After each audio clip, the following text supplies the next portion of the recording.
Happy Sunday, guys! Welcome to another wacky, insane episode of your favorite Sunday infotainment show, Ang Pinaka. Now, one of the most requested lists that we started in the show are those crazy, irreverent countdowns of celebrity lookalikes. Yes, I love this show! So tonight, let's continue with that awesome tradition as we bring you the top 10 Ang Pinaka Amazing Celebrity Lookalikes 2015. Oh, we're gonna get in trouble. But first, we gotta ask our guest panelistas, who do you think is your celebrity lookalike? Kamukha ko? Nung bata ako, gusto ko kamukha ko si Gloria Diaz. Pero alam mo, nung matagal na, sinasabi ko kamukha ko daw si Susan Calo Medina. Nung buhay pa, ha? Hindi ngayon po, wala na siya sa mundo. Ay, meron! Si Sweet daw. Ngayon, one time na nag-photoshoot kami kunyari ng mga kaibigan ko.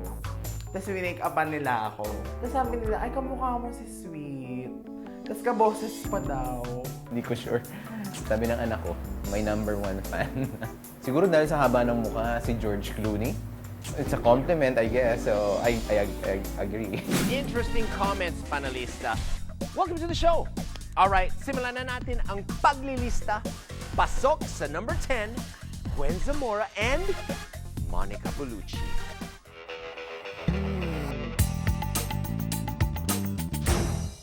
Who would have thought that Kapuso actress Gwen Zamora and Italian model and actress and Malena star Monica Bellucci can pass off as sisters separated at birth? French and Italian. I guess pareho sila kasi ng features dito sa may inside, no? Si Gwen lang may konting Asian features. Pero more on the nose and the structure of the cheekbone and the jawline, halos pareho sila. And then also the way they dress up their hair. Pwede sila sa unang tingin mo. Ang unang tingin mo kay Gwen, pwede mong ma-recall si Monica. Why and how are the two alike? They're oozing with sex appeal, no? And you know naman how Monica Bellucci is.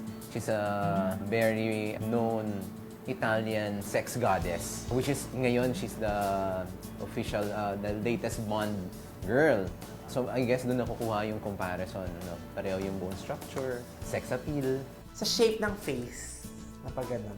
Hindi ko alam kung circular or square. Tsaka sa ilong! Sa ilong pareho sila.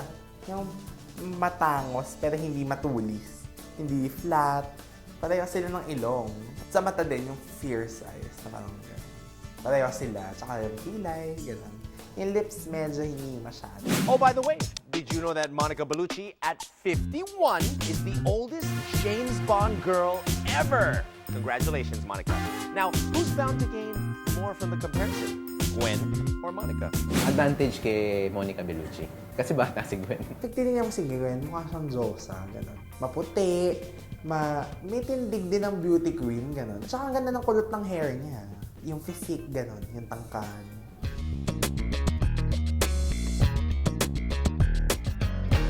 Punta na tayo sa susunod na entry. Pasok sa number 9, Julian San Jose and Jane Oniza.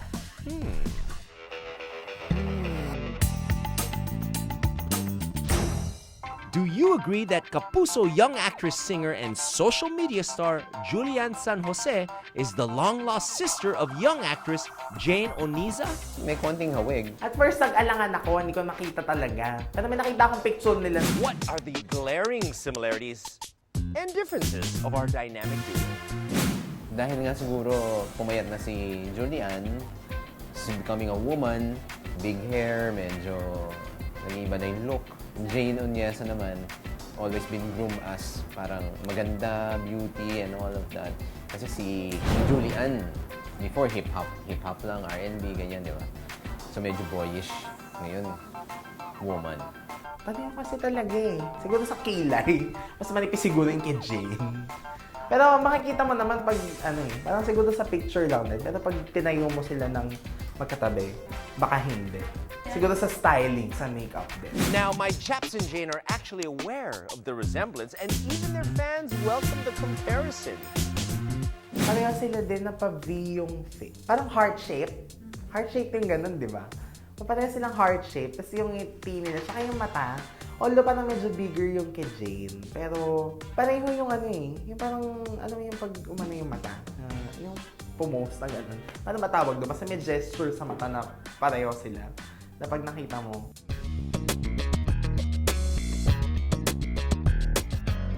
Gwen Zamora and Monica Bellucci at number 10, and Julian San Jose and Jane Unisa at number 9. Pretty good list so far, yeah? All right, we gotta pause for a short break. Ang pinaka.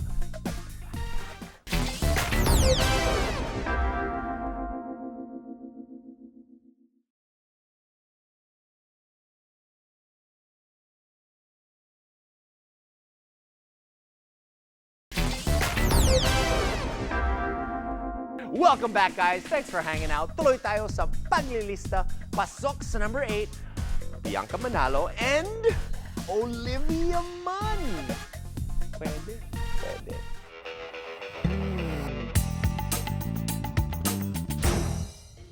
Is it true that beauty queen turned actress Bianca Manalo is the spitting image of American actress, model, and the newsroom star Olivia Munn?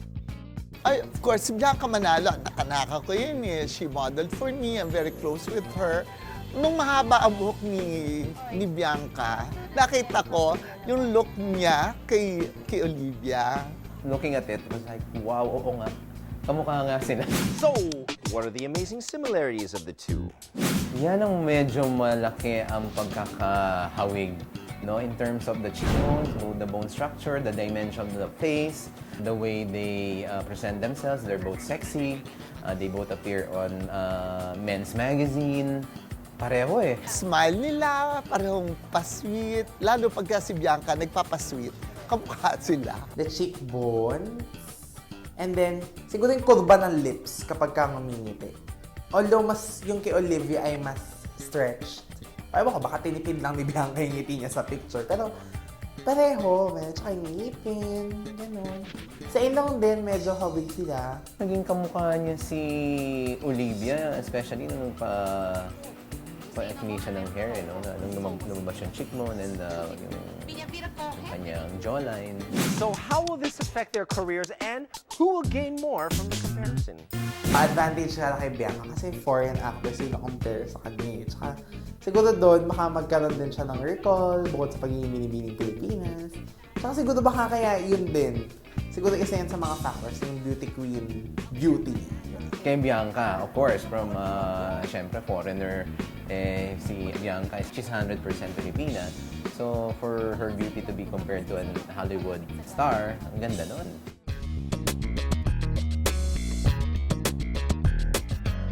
Oh, this list, I tell you. On to our next entry. Pasok sa number 7, J.M. De Guzman and John Estrada.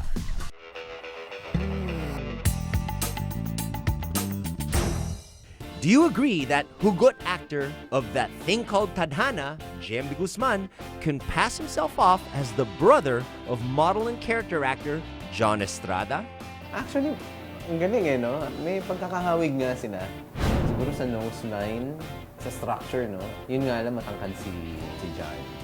But the way they look at the camera and all, maybe the hairline, baka nandun yung comparison. Of course, they're both brooding and very manly, no? Yung pagka-moreno nila, yung hindi masyado sa facial structure kasi mas maano yung kay JM, di ba? Parang mas matambo. Si John parang medyo mas bone. Well, ganun yung tingin ko. Pero the fact na pareho silang moreno at pareho nilang kayang dalhin yun. Ay, oo. Alam mo, ano siya, sila magkamukha. Parang silang cute na pilyo. Yung tipong gano'n. Lalo pagka si John naka-Amerikana, naka-tuxedo. Para pag pinagtabi mo silang dalawa ni JM, parang magkamukha na sila. So what are the amazing similarities and differences of the two? The other one is medyo comedic and the other one is medyo serious actor. Nandun yung aura na cute ni John Estrada na si JM, ganun din naman ang image niya eh. Cute sila. Parang sila yung mga heartthrob na mga babae. I find them both sexy. May konti silang similarities, especially when off-cam biglang titingin sa camera gano'n. Parang, uy, kamukha nga niya si John. Matangkad talaga si JM kasi medyo small eh. Pero, Kebs, sa itsura ni JM at yung mata niya talaga, iba yung factor sa mata niya. Now, has being lookalikes affected their image in any way? Feeling ko advantage. Kasi possible naman na magsama sila din sa isang project. And then, you know, kapag ka may John Estrada ka na parang merong sariling market, yung JM na sariling market, then when it comes to kagwapuhan and everything, parang pwede, oo, advantage siya, I think. Lalo na sa mga producers na gusto mag-produce ng project for them. It's always nice to being compared to someone else. But of course, si JM naman has been really working hard to establish himself, no, a name from himself. And also John naman, syempre from very comedic and all of that, makulit, no? Ganun yung mga look niya eh. Ngayon medyo pumupunta na sa daddy, serious role. So, parehong pumupunta sila dun sa medyo dramatic genre. So, nandun yung comparison, I guess. I think it would be better that he has his own packaging, he has his own look. So, para magkameron ng distinctive JM look.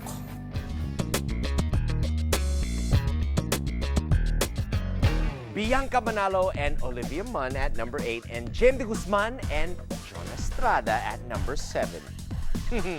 All right, guys, time for another quick break. Magbabalik ang Pinaka.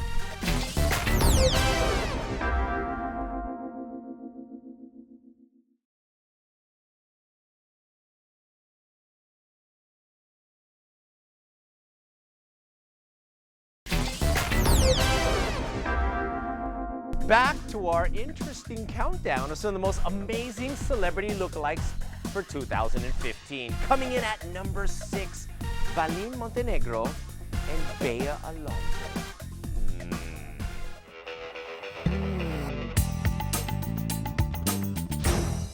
What is it with Sunday Pinasaya mainstay Valin Montenegro that makes her a dead ringer daw for actress Bea Alonzo? Because I guess they're both half. They have this parang medyo elongated nose. They're both super white, flawless, same hair color. Pareho silang may foreign blood na ang ganda. Maganda yung kinalabasan. Oo, because nga they're both tisay, mestiza, same shape ng lips. What are the notable similarities and differences of the two? Sa face, medyo pareho din, medyo malaki yung face nila. And then mestiza talaga. Tapos yung sa eyes siguro, sa eyes na kasi nga pag sa eyes nga mo tinignan, doon mo makikita na, ay, pwede silang magkamukha. Pareho lang may lahi. Pero parang sa akin, si Bea is malaking babae. Ibang personality si Bea sa kanya. Nung nasa Star Magic pa si Valin na teen star siya, parang medyo may ano na eh, na sinasabi na pwede siyang Bea Alonzo.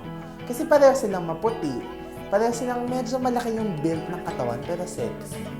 But I guess magkakaiba sila sa eyes. Well, has the semblance affected their careers in any way? Kebs naman, parang wala naman din sa pareho sa kanila. Since, hindi naman sila pareho ng style masyado din. Kasi medyo more on sexy-sexy si Valin din magdamit, di ba? Si Bea parang hindi naman masyadong sexy. Although, di ba alangan pa nga siya sa mga pagtutupis niya sa movies before. Both are complementing each other kasi they have different beauties. No? If Bea wants to compare herself to Valin na maging athletic, that's fine, di ba? And then, si Valin naman minsan medyo macho naman. Gusto niya maging girly. And then, at least you can look up to Bea.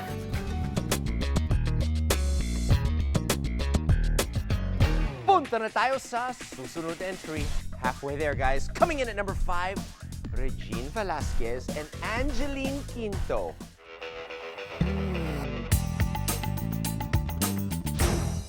Would you agree with what some people say that Asia's songbird Regine Velasquez can pass herself off as the sister of singer Angeline Quinto? Sa akin, sa look-alike, siguro more on the boses, pero alam mo, tumatagal, nagiging magkamukha nga sila.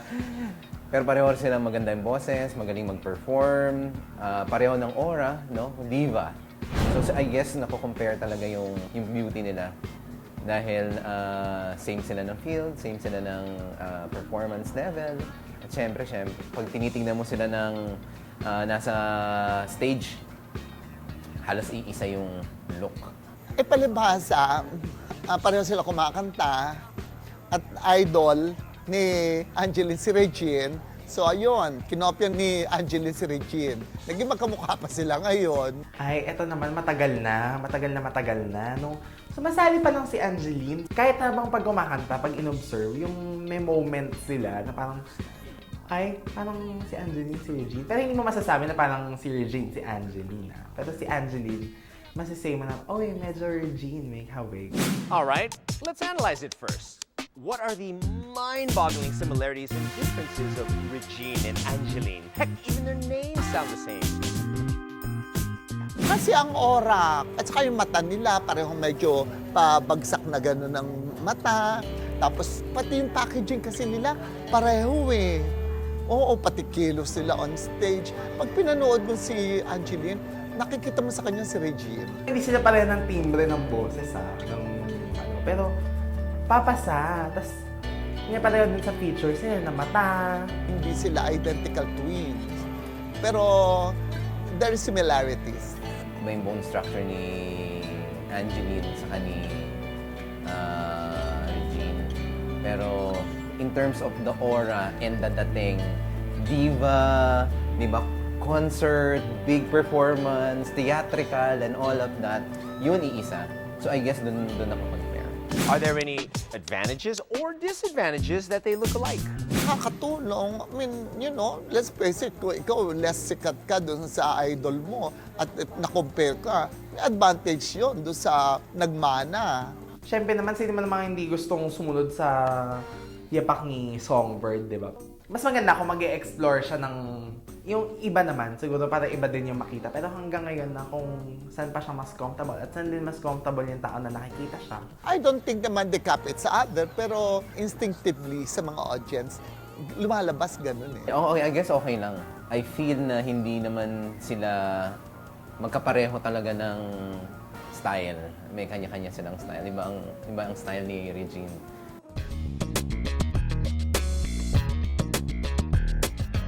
Valine Montenegro and Bea Alonzo at number 6, and Regine Velasquez and Angeline Quinto at number 5. 6 down, 4 more to go. Ang Pinaka will be right back.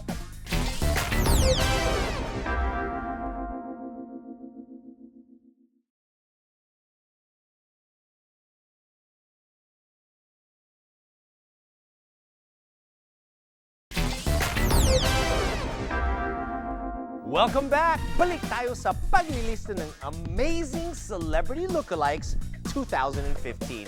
Pasok sa number 4, May Mendoza and Pops Fernandez.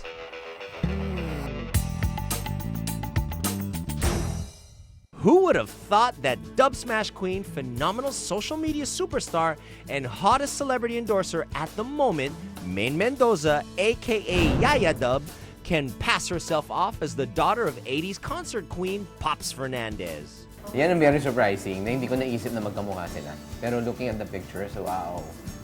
Ang laki rin pala ng resemblance. No? Nung una ko nang nakita si Maine, ay parang kamukha niya si Pop. Hindi sila yung sobrang alam yung features na hindi talaga sobrang common. Pero parang pag kunyari ngumiti, yung meron din silang sa mata na yung ganun. Yung pag inano din, yung ngiliti din. May na-form na shape yung mata nila na parang, oh, that makes them look alike. Eh, yun ang puhunan lang pareho eh. Si May, yung ngiti niya lang. Si Pops naman, kaganyan lang. Pero pag ngumiti, for me, it's an asset. Because of that kind of mouth, just like Angelina Jolie, madaling ma-recall ng tao kung sino ka. The two look so alike that some fans thought they were going to cast Pops as the long-lost mother of Yaya Dub in the hit teleserye of Eat Bulaga. What are their striking similarities and differences? The nose, no? Parang silang cute nose. The eyes. Oo nga, no? Magkamukha talaga sila. Ang isa sa mga interesting features ni Pops is ang mata. Which si May, iba ang klase naman ang mata niya. Hindi naman magkapareho. They could be similar from nose down. At saka yung lips. Kasi makapal ng lips ni May, makapal din yung lips ni Pop. ako nagagandaan ako sa lips nilang dalawa. Si Maine, medyo heart-shape yung face. Si Pops, medyo oval. Pero in terms of the dimples, the nose, and the lips, kamukha. Will the resemblance have any effect on each other's careers? Baka advantage kay Pops. Long lost ate or mommy. Siguro paturo siya magkumanta. Totoong kumanta kasi kaysa mag-lip sync siya. Di ba? Kay Pops. Pareho ba na silang queen, ano? Concert queen daw, smash queen. Huwag niya babaguhin yung itsura niya dahil yan ang nabenta. Baka pag nagbago-bago pa siya ng look niya, may risk. So, don't do it.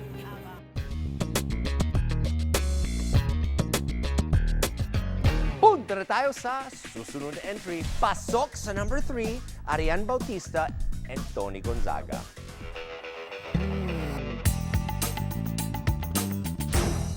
Do you agree that commercial model and budding Kapuso actress host Arian Bautista is the spitting image of actress Tony Gonzaga?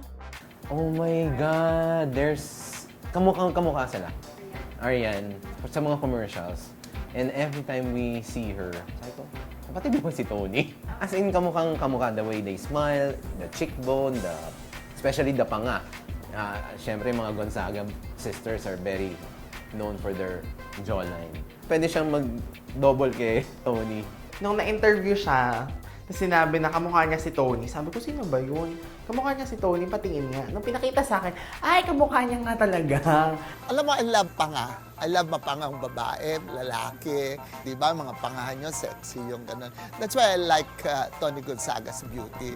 Parang naiiba siya from the rest of the artistas. Na-establish niya yung, this is Tony Gonzaga's look na may panga, and etc. Kay Arian, ganun din ang mold ng mukha ni Arian, may panga, ganun. Parang mas mukha pa silang magkapatid kaysa kay Alex, di ba? If you look closely at Arian and Tony, what are the similarities? What are the differences? Pareho sila ng cheekbones, pareho sila ng smile. Tapos, of course, yung alam na alam kay Tony, yung panga. Medyo may ganun din si Arian. Tapos, well, yung picture na nakita ko, yung pareho pa silang kulot. So, parang magkamukha talaga sila. Yung meron silang similarity. Pati yung mata, yung smile. Yung, alam mo yung smile na tipid lang. Pero, makikita mo nang umiti. Parang yun na na-carry out. So, magkamukha talaga sila. Si Tony talaga, sobrang... Kung nakita mo si Tony, ang ganda ng cuties, flawless, ang ganda ng hair. Parang she's always perfect, even without makeup. Si Arian naman, pag nakita mo talaga, parang siyang carbon copy ni Tony. How will this affect their image or career, and who will benefit more from the comparison? It would be disadvantage for Arian kasi ang dami ng commercial na ginawa ni Tony. Siguro kapag ka talagang mas umano na siya, since siya ay nasasabihang kamukha ni Tony and yun yung nagiging recall sa kanya, okay. Pero syempre kailangan din niya mag-step up and prove na I'm not just a Tony Gonzaga lookalike. I think she should change her hairdo, she should change her smile. So many things to be changed para ma-divert ang attention ng mga tao from Tony's look to her look. So ngayon, nakapasok na siya. Ngayon, it's up to her kung anong gagawin niya dun sa pagpasok niya dun sa showbiz.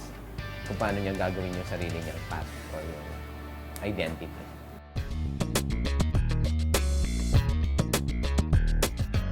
Maine Mendoza, aka Yaya Dub, and Pops Fernandez at number 4, and Arian Bautista and Tony Gonzaga at number 3. You guys ready for the top 2? Of course you are. We're gonna give them to you when ang pinaka return.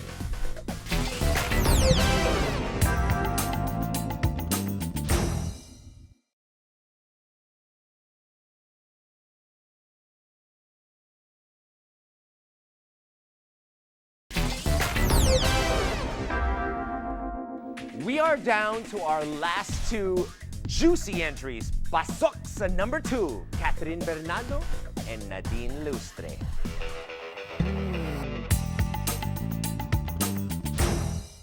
It's not your set, folks. Young stars Catherine Bernardo and Nadine Lustre do look like long-lost twins. Yung dalawa magkamukha, no? Lagi nako-compare. Si Nad sa si Catherine, no? Siyempre, they cannot avoid it naman kung talagang magkamukha sila. Eh, may picture sila na parang pinagdikit. Tapos medyo pareho ng smile, pareho ng pose. Magkamukha talaga. Ewan ko kung pareho ang nag-ayos sa mga faces nila, kung pareho ang kanilang ang makeup artist, kung pareho ang kanilang hairstyle, kung bakit sila naging magkamukha. Kasi yung hawi ng buhok, yung bagsak ng buhok, yung korte ng yung mga mata nila. From a distance, pag nakita mo yung isa, pag sinabi mo pa na, ay, si Catherine, yung pala, si Nadine na pala yun. Why and how are the two alike? And for those with violent reactions, what are their differences? Shape ng face, the way they smile, iba lang yung ilong, and sometimes the eyes, they're both chinky, they use the same makeup artist, the same glam team. So I guess ganun no, nagiging magkamukha. Pareho na sila ng bone structures, yung shape ng bone structures nga pareho, kahit hindi ba sabihin magkamukha ang ilong, hindi magkasintaas ang ilong, or yung bagsak ng bibig nila, hindi pareho. Si Nadine, parang medyo circular yung eyes niya. Si Catherine, iba yung shape. Pero yung cheekbones nila, yun. Yun din ang isa sa mga prominent na similarity nila, yung cheekbones nila. So kaya pag ngumingiti, damay. Medyo may pagka-disadvantage. Kasi minsan napapagkamala ng mga tao yung isa. So yung isa may endorsement na magkalaban. Pero nakakatuwa na they're both stars. 'Di ba? Even if they look the same, they have a lot of following. Yung mga tao na-identify pa rin sila as separate personalities. And now, the controversial question that may set the fans on beast mode. Who stands to benefit more from the comparison? Yan ang hindi ko alam kasi, no? They have the same glam team eh. Well, they have the same makeup artist. So I guess they have to change the teams. Di ba, na nagde-dress up sa kanila, na nag-aayos sa kanila para iba yung look, iba yung treatment, di ba? Pareho sa kanilang disadvantage yun. Dapat ang isa magbigay ng silang gano'n. Na hindi naman makaka-apekto yung comparison. At least mas may recall sila, mas napapag-usapan. Yun nga lang, medyo nakaka-disadvantage din yung pag-aaway talaga ng fans. So, sana peace na lang. Kung sino nauna sa kanila, mag-jack and queen na lang sila.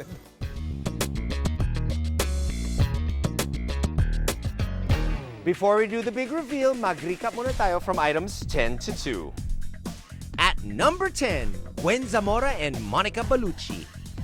9, Julian San Jose and Jane Oinisa.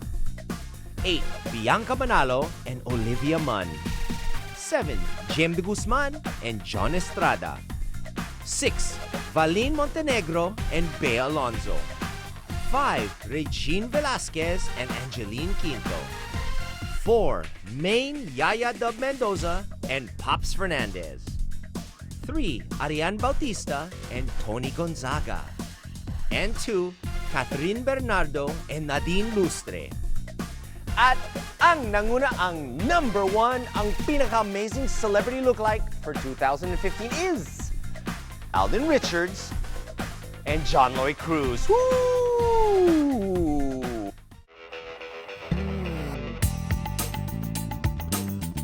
Do you agree that Pambansang Bay and hottest celebrity endorser at the moment, Alden Richards can pass himself off as the long-lost brother of dramatic actor John Lloyd Cruz? Yan ang magkamukha. Merong similarities. They're both magaling na actors, no? In terms of kahit saan mo sila, very gifted, no? In terms of being in front of the camera. Of course, the boyish good looks, dimples, charm. Yan yung mga pamatay nitong dalawang to eh. Sa kilay, sa nose, sa halos pareho eh, no? Ay, oo. Alam mo, ang unang-una ko napansin sa kala, parang magkasilapad sila ng noo. Di ba si John Lloyd hindi naman makakapal ang buhok? Si Alden ganun din naman. So yung korte ng ulo nila, yung parang ganun ang dating. Parang very pleasing ang personality nila pareho. Mahal sila pareho silang minamahal ng masa. Yung meron sila sa mata, na something na parang nangungusaw. Na gano'n na parang pag napatingin ka sa eyes ni John Lloyd, sa eyes ni Alden, parang yung sinasabi sa'yo. Like ngayon, pinapakita niya sa akin yung picture. Kaya hindi sila personal. Parang tulo. Kung feeling ko tinitignan nila ako. Tapos, parang silang may dimples, right? Now, some people say Alden and Lloydie so look alike that Alden has been called the poor man's John Lloyd Cruz. Agree or disagree? What are some of the similarities of the two? Pareho silang makulit, no? Off-cam. Pareho silang masaya. At the same time, alam nila how to translate yung boyish charm nila sa camera. Kaya parehong, di ba, sa mga pelikula lang ni John Lloyd and kapartner niya si Sarah, konting tinginan pa lang, kinikilig ka na. Di ba? Eh, ganun din si Alden. Konting ganun lang kay Maine, kinikilig na yun. Actually, nag-utilize talaga nila, minamaximize talaga nila yung charm nila. Yung noo, doon sa noo, magkapareho na. Ang hairline nila, syempre, pag noo, kasama na ang hairline, pareho naman sila hindi makapalambuhok. Hindi naman sila long hair. Yung hindi man super macho-macho, pero basta may tambok yung pisngi nila na parang ang sarap i-pinch. Ganon. So, ang cute-cute. Pero hindi sila medyo magkamukha sa ilong eh. Kasi parang mas matangos yung ilong ni John Lloyd. Pero yun, yung mata, tsaka yung mismong face, yung facial structure. Pero best yung mata. Are there any advantages or disadvantages of this uncanny resemblance? Kahit sila magkahawig, anyway, para naman silang gwapo, wala naman silang, oy, ginagaya si John Lloyd, yung gano'n. I don't think he will be accused for that because with this phenomenal success ng Aldab, mako-cover up ang whatever flaws. Eh. Kahit sabihin mong hawig na hawig, hindi lang hawig, magkamukha silang gano'n. Kahit sabihin mo na para silang pinagbiyak na bunga, ano yon, hindi. Wala yon, buhay na silang pareho. Kanya-kanya na sila, settled na sila. Disadvantage? No, I don't think so. I think Alden has already established himself as sa mga indie films pa lang niya, sa mga ginagawa niyang mga teleserye. I think na-establish niya na yung sarili niyang identity.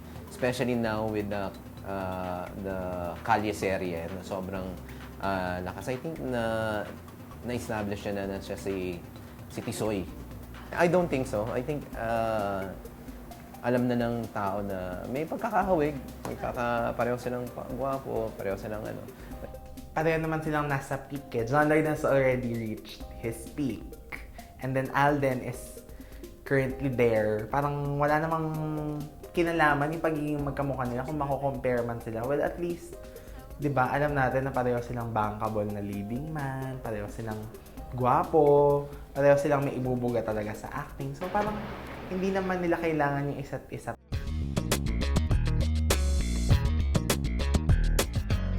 There you have it, ladies and gentlemen, our top 10 ang pinaka-amazing celebrity lookalikes for 2015. I can't wait for 2016. Guys, of course, all of this is in the spirit of fun, so no picon please. Hell, you can write in and say I look like Wally or Boya Bunda. That's okay with me. This has been your host, Revilson Fernandez. Many thanks, of course, to our guest panelistas. Thanks for playing along, guys. We love you.